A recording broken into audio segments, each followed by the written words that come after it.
Hi friends, welcome back to my channel. ഇന്ന് നമുക്ക് 5 minute കൊണ്ട് ചെയ്യാൻ പറ്റുന്ന വളരെ രുചികരമായിട്ടുള്ളൊരു സിമ്പിൾ ബ്രേക്ക്ഫാസ്റ്റ് റെസിപ്പിയാണ് ചെയ്യാൻ പോകുന്നത്. ഇൻസ്റ്റന്റ് റൈസ് ഫ്ലവർ ഉപയോഗിച്ച് ഒറട്ടിയാണ് ചെയ്യാനായിട്ട് പോകുന്നത്. കുക്കിംഗ് തുടങ്ങുന്നതിന് മുൻപായിട്ട് ഇതുവരെ ചാനൽ സബ്സ്ക്രൈബ് ചെയ്തിട്ടില്ലാത്തവർ സബ്സ്ക്രൈബ് ചെയ്യുക. ചാനൽ ആദ്യമായിട്ടാണ് കണ്ട് വീഡിയോസൊക്കെ ഇഷ്ടപ്പെട്ടിട്ടുണ്ടെങ്കിൽ അവരും ഒന്ന് സബ്സ്ക്രൈബ് ചെയ്തേക്കണേ. അതുപോലെ തുടർന്നുള്ള നോട്ടിഫിക്കേഷൻസ് ലഭിക്കുന്നതിനായിട്ട് തൊട്ടടുത്തുള്ള ബെല്ലൈക്കൺ ബട്ടൺ കൂടി ഒന്ന് ക്ലിക്ക് ചെയ്തേക്കണേ. ഒറട്ടി ചെയ്യുന്നതിനായിട്ട് 1/2 കപ്പ് തേങ്ങ തിരുമിയതെടുത്തിട്ടുണ്ട്. അതിലേക്ക് 1/2 ടീസ്പൂൺ ജീരകം കൂടെ ചേർത്ത് കൊടുക്കാം. മൊത്തത്തിൽ നമുക്ക് ഒറട്ടി ബാറ്റർ തയ്യാറാക്കാനായിട്ട് 2 കപ്പ് വെള്ളമാണ് വേണ്ടത്. അതിൽ നിന്നും 1 കപ്പ് വെള്ളവും തേങ്ങ തിരുമിയതും കൂടെ ചേർത്ത് 30 സെക്കൻഡ് മിക്സ് ചെയ്തെടുക്കണം. അതിനുശേഷം ഞാനിവിടെ ഇൻസ്റ്റന്റ് അരിപ്പൊടിയാണ് എടുത്തിരിക്കുന്നത്.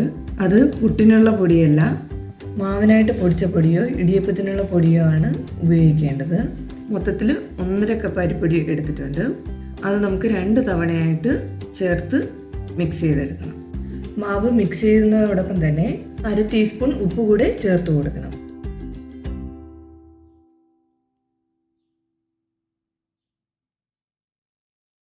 ഇപ്പോൾ നമ്മുടെ ബാറ്റർ റെഡി ആയിട്ടുണ്ട്. അത്യാവശ്യം വലുപ്പം കൂടിയ ഒരു പാത്രത്തിലേക്ക് ബാറ്റർ മാറ്റുക. നമ്മുടെ ഒറട്ടി ബാറ്ററിൻ്റെ കൺസിസ്റ്റൻസി ഞാൻ പ്രത്യേകിച്ച് എടുത്ത് പറയുന്നില്ല. 1.5 കപ്പിന് 2 കപ്പ് വെള്ളം എന്നുള്ളതാണ്. ഇനി ദോശക്കല്ലിൽ വെച്ച് ഒറട്ടി നമുക്ക് ഓരോന്നായി ചുട്ടെടുക്കാം. ഒറട്ടി ചുടുന്നതിന് മുൻപായിട്ട് ദോശക്കല്ല് നന്നായിട്ട് ചൂടായിരിക്കണം, അല്ലെങ്കിൽ കല്ലിലോട്ട് പിടിക്കാനായിട്ട് സാധ്യതയുണ്ട്. എണ്ണ പുരട്ടിയതിന് ശേഷം മാവ് ഒഴിച്ച് നന്നായി പരത്തിയിട്ട് ഒരു അടപ്പ് കൊണ്ട് 10 to 15 സെക്കൻഡ് വരെ മൂടി വയ്ക്കുക. ഇവിടെ ഞാൻ ഒരു സൈഡ് മാത്രമേ ക്രിസ്പി ആയിട്ട് എടുക്കുന്നുള്ളൂ. ഒറട്ടി നിങ്ങൾക്ക് തിന്നായിട്ടോ കട്ടിയായിട്ടോ ചുട്ടെടുക്കാവുന്നതാണ്. ചിലർക്ക് ഇത്തിരി കട്ടിയിൽ 2 സൈഡും ക്രിസ്പി ആയിട്ട് എടുക്കുന്നതായിരിക്കും ഇഷ്ടം. കുട്ടികൾക്കൊക്കെ ആകുമ്പോൾ തിന്നായിട്ട് ചുട്ടുകൊടുത്താൽ നല്ല ഇഷ്ടപ്പെടും. മീഡിയം സൈസിൽ 10 തൊട്ട് 12 ഒറട്ടി വരെ നമുക്ക് ഈ 1.5 കപ്പ് മാവിൽ ചുട്ടെടുക്കാനായിട്ട് പറ്റും.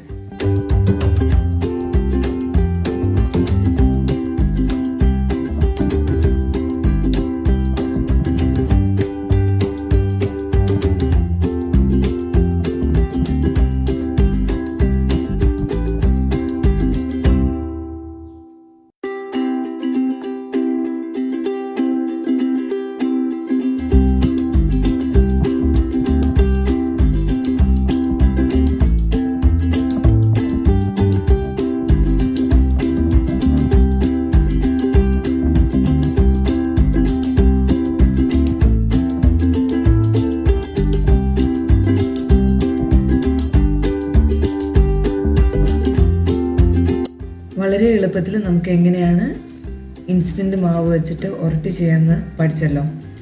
എല്ലാവരും ട്രൈ ചെയ്ത് നോക്കണം. ഈ വീഡിയോ നിങ്ങൾക്ക് ഇഷ്ടമായെന്ന് കരുതുന്നു. അതോടൊപ്പം തന്നെ നിങ്ങളുടെ വിലയേറിയ അഭിപ്രായങ്ങൾ അറിയിക്കുക. നെക്സ്റ്റ് വീഡിയോയിൽ വീണ്ടും കാണാം. Thank you.